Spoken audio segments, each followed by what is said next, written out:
Hello बच्चों, कैसे हो? अच्छे हो? ठीक। और मैं आपसे एक क्वेश्चन करना चाहता हूँ। क्वेश्चन है, can you give the term that refers to total number of people living in any particular area? You have give the term. Yes, population. Right answer. अब एक other question is that can you imagine the formation and development of any community, any society, any village, any town, or even any country of the world? No. How is possible the formation development of any community and society? Yes, it is the people, लोग, मनुष्य समाज बनाता है, समुदाय बनाता है। देश, गांव, समाज की रचना मनुष्य के द्वारा होती है। Right answer. It is the people that forms, that develops community, society and nation of the world. Very good answer. People are considered as the best resources of the country. Humans are the most important components of any country of the world. तो जब आप जानते हैं कि मनुष्य ये सबसे बड़ा रिसोर्स है, now there is question that अब क्यों हम मानव को क्यों कहते हैं सबसे बड़ा रिसोर्स है विश्व का? Why human beings are considered at the best resource of the world? The reason is that it the people that develops resources. Nature has given us numerous rivers, lakes, a variety of soils, land issues, forest, water, minerals, a variety of things are available in our environment. प्रकृति हमें बहुत कुछ दिया है, लेकिन क्या उनका importance मानव के बिना संभव है? नहीं। यह मनुष्य है जो नेचर के द्वारा इतनी सारी चीजों को दिए हुए चीजों को यूज करता है। Nature has endowed us with a variety of gifts, but human beings have transformed. People have transformed all the natural gifts into resources by using them to satisfy their needs or requirement. मनुष्य अपनी आवश्यकताओं के लिए, अपनी आवश्यकताओं की पूर्ति के लिए, अपने जरूरतों के लिए प्रकृति के द्वारा दी हुई चीजों को यूज करता है। जितनी सारी चीजें हमारे इन्वायरमेंट में है सबका इंपॉर्टेंस कुछ नहीं रहता है, लेकिन मनुष्य उन सभी चीजों का वैल्यू बढ़ा देता है। इसलिए मानव कहा गया सबसे बड़ा रिसोर्स है। अब that's why humans are considered at the best resources. अब हमें इस चैप्टर में पढ़ना है पॉपुलेशन. पॉपुलेशन यह मानव के द्वारा बना हुआ है, जैसा कि मैंने अभी आपको कहा. अब पॉपुलेशन चैप्टर में we have to study about the spatial distribution of population, density of population. After this topic से we have to also study about growth of population, population composition etcetera. Distribution of population हम क्यों नहीं करते हैं इसका अध्ययन? क्योंकि जनसंख्या, आप जानते हैं कि भारत एक विशाल देश है. India is the 7th largest country in the world in term of size, area. But India is the 2nd most populous country in the world after China. विश्व का दूसरा बड़ा देश जनसंख्या के दृष्टिकोण से. India occupies 2.4% of the total area of the world, but India accounts for 16.7% of the total population of the world. अब समझिए कि भारत विश्व का दूसरा बड़ा देश है एरिया के क्षेत्र में, लेकिन पॉपुलेशन के दृष्टिकोण से एरिया के क्षेत्र में 7वां सबसे बड़ा देश है, लेकिन दूसरा बड़ा देश आबादी में है। इसका मतलब कि there is great pressure of population on resources. हमारे देश की जनसंख्या इतनी विशाल है कि रिसोर्स उसके मामले में कम पड़ जाते हैं। नाउ अब यहां गौर करने की बात है, एक तथ्य है कि यदि उत्तरी अमेरिका, दक्षिण अमेरिका और ऑस्ट्रेलिया, इन तीनों कॉन्टिनेंट के पॉपुलेशन को यदि जोड़ लिया गया, फिर भी हमारे देश की जनसंख्या इन तीनों कॉन्टिनेंट के योग के से अधिक है। मतलब कि if the total number of population we count Australia, North America and South America, the population of India is more than the total number of all the continents together, put together. अब समझ सकते हैं कि भारत की जनसंख्या कितनी अधिक है। That causes a variety of problems also। अब हमें जनसंख्या के वितरण के बारे में स्टडी करना बहुत ही आवश्यक है, क्योंकि कुछ क्षेत्र अधिक आबादी वाले क्षेत्र हैं। कहीं पर जनसंख्या कम है, कहीं अधिक है, कहीं बहुत अधिक है, कहीं बहुत कम है, कहीं मीडियम है। अब हमें स्टडी करना है कि भारत तो इतने स्टेट का बना हुआ, इतने गांव का बना हुआ है, कहाँ पर जनसंख्या अधिक है और किन क्षेत्रों में जनसंख्या अधिक हो सकती है, उसे कारण क्या हो सकते हैं। कुछ रीजन तो जरूर होगा। What are the factors that determine the distribution of population in India? अब हम आपको मैप के माध्यम से यह समझाना चाहते हैं कि अपने देश का कौन सा क्षेत्र है, which state has large population, which state has very less population. मैं देखिए एक मैप के माध्यम से मैं बताना चाहता हूं कि you are seeing this map of India. अब उत्तर प्रदेश, बिहार, वेस्ट बंगाल, महाराष्ट्र, आंध्र प्रदेश, ये इंडिया के 5 वैसे स्टेट हैं।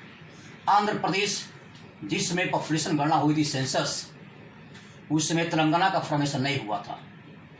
Telangana was formed in the month of June 2014, but population was counted, the census, this is the data, this data shows of 2011 census. That's why I am giving here, I am showing you Andhra Pradesh, Maharashtra, Uttar Pradesh, Bihar और West Bengal. They are 5 most populous states of India. Other states you are saying Rajasthan, Tamil Nadu, Rajasthan, Gujarat, Madhya Pradesh, Karnataka, ये 5 और state, they are also populous state of India. अब ये 10 जो state हमारे देश का है, ये 10 स्टेट में 76% पॉपुलेशन आती है देश की। These 10 states account for 76% of the total population of India. इसके अलावा और भी जो स्टेट हैं जिसमें पॉपुलेशन काउंट हुई, तो 2011 सेंसस का, उस समय जम्मू कश्मीर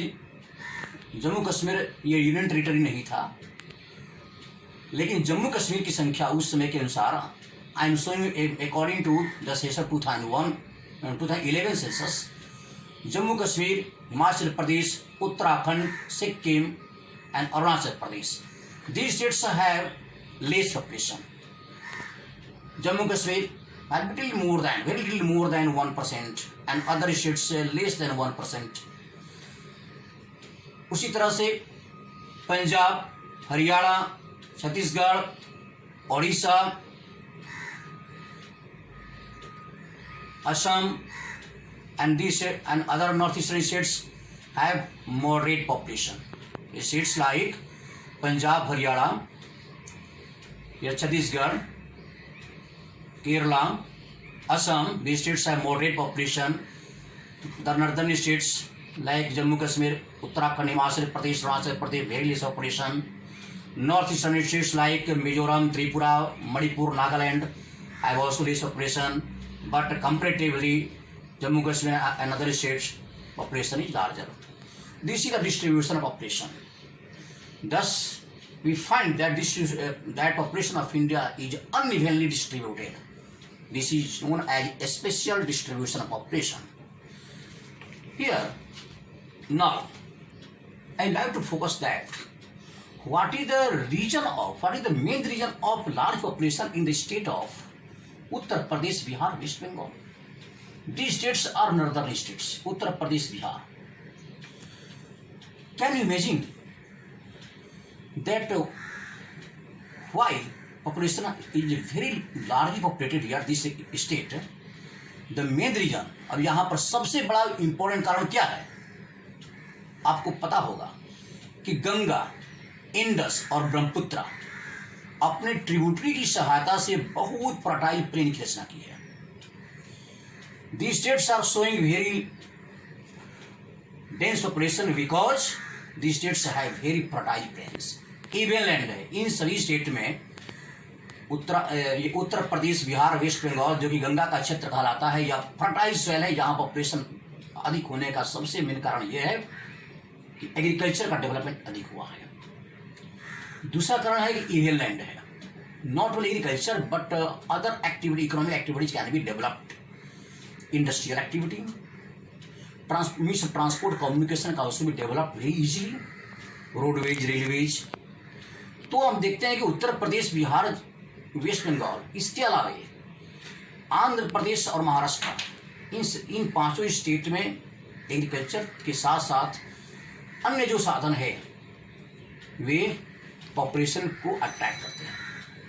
उसके अलावा आप देख सकते हैं राजस्थान, पहले राजस्थान में जनसंख्या बहुत कम थी, लेकिन इरिगेशन फैसिलिटी और agriculture development has caused large population in last some years, large population in the state of Rajasthan. Similarly, in the state like Karnataka, Kerala also, very dense population. तो यहाँ कुछ अब क्वेश्चन है कि what are the factors that determine population distribution. पहला factor है physical structure. Physical geographical factor क्या हो सकता है? Terrain. Next, climate, soil, land, water resources. इन सभी स्टेट में उत्तर प्रदेश, वेस्ट बंगाल, बिहार, इन सभी स्टेट में क्लाइमेट भी सुटेबल है, लैंड भी वन है, सॉइल भी फर्टाइल है, जिसके चलते पॉपुलेशन का अधिक होना स्वाभाविक है. तो ट्रांसपोर्ट एंड कम्युनिकेशन भी है ये. लेकिन नेचुरल फैक्टर में physical and geographical factors that include climate, soil, land, water, these factors are available largely in the states. Next point, economic factors. Economic factors include means of transport, communication, industrialization, urbanization. Here the states have also a variety of industries. The states like Jharkhand also, Jharkhand, Madhya Pradesh, Rajasthan, Maharashtra, West Bengal, Uttar Pradesh, these states have large number of industries. तो उद्योग के चलते, industry के चलते, transport communication के चलते, urbanisation also very important human factor. Immigration होता है. Due to immigration towards this urban area has caused very dense population in this states. क्योंकि आपको ये पता होगा कि सबसे अधिक माइग्रेशन हमारे देश में रूरल टू अर्बन होता है. रूरल से अर्बन क्षेत्र में, क्योंकि urban area provide a variety of facilities, employment facility, employment opportunities, sources of income, A variety of services. So here trade, commerce, services, manufacturing industry, there are so many activities which are developed in the urban area that attract people coming from rural area. Immigration, yes, they are the human factors, economic factors. अब इसके अलावा ये तीसरा factor क्या होता है historical factor. Since very early period of history, people have been living nearby rivers. The farmlands located just near the sea, those plains are very fertile. तो नदियों में बहुत पहले से, आज से नहीं, बहुत पुराने समय से ही लोग नदियों किनारे बसते आ रहे हैं, क्योंकि वहाँ की सॉइल बहुत फर्टाइल है। रिवर वहाँ प्रत्येक साल मिट्टियाँ जमा करती है, जो एग्रीकल्चर के लिए बहुत स्टेबल है। लेकिन वहाँ डिमेरिट क्या हो गया है कि लैंड डिग्रेडेशन, सॉइल इरोजन बहुत बड़ी समस्या हो गई है। तो land degradation during floods, that is great problem. ये तो हो गया factors, economic factors, historical factors, as well as geographical factors. अब आपको पढ़ना है population density. What is meant by density of population? जनसंख्या घनत्व। तो density of population means land and man ratio, मतलब कि the number of people living in per unit area.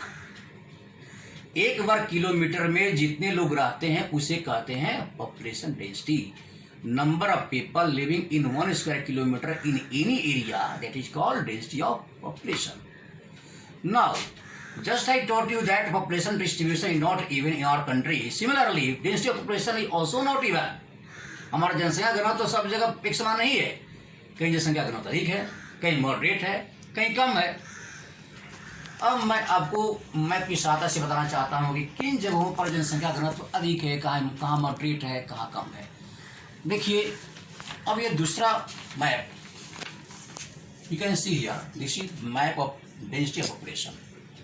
Here अब यहाँ पर कुछ वैसे स्टेट हैं जैसे उत्तर प्रदेश, बिहार, वेस्ट बंगाल, इंक्लूडिंग दिल्ली।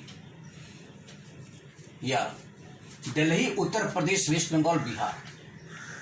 अब आप देख सकते हैं जनसंख्या घनत्व कितनी अधिक है, जिसमें दिल्ली में सबसे अधिक है, more than 11,000। Here more than 1,102 population density in Bihar, 1,000. Now here more than 1,000 population density in West Bengal also. These states have very high population density. Here high population density also found in the state of Tamil Nadu, Kerala, and some northern states like Rajasthan, Madhya Pradesh, Jharkhand also. Here moderate density Orissa, Chhattisgarh, Telangana, Andhra Pradesh, Karnataka है।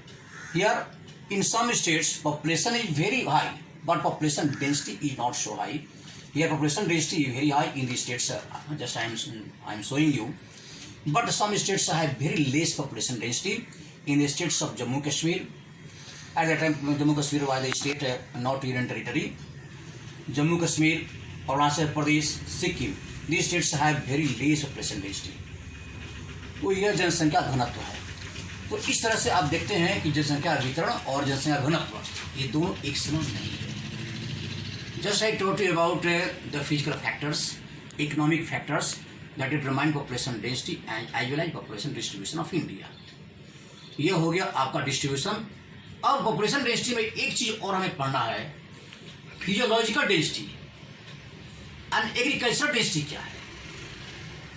Physiological density that when we divide total number of population living in the country by net agricultural area, net cultivated area, this is called physiological density. And agriculture density when we divide the total number of agricultural population divide by net cultivated area. अब here we have to study that what is the agricultural population. Agricultural population includes the total number of cultivators, large farmers, big farmers, and poor farmers, small farmers, agricultural laborers and their family. This is called total cultivator of India. Thank you. Have a nice day.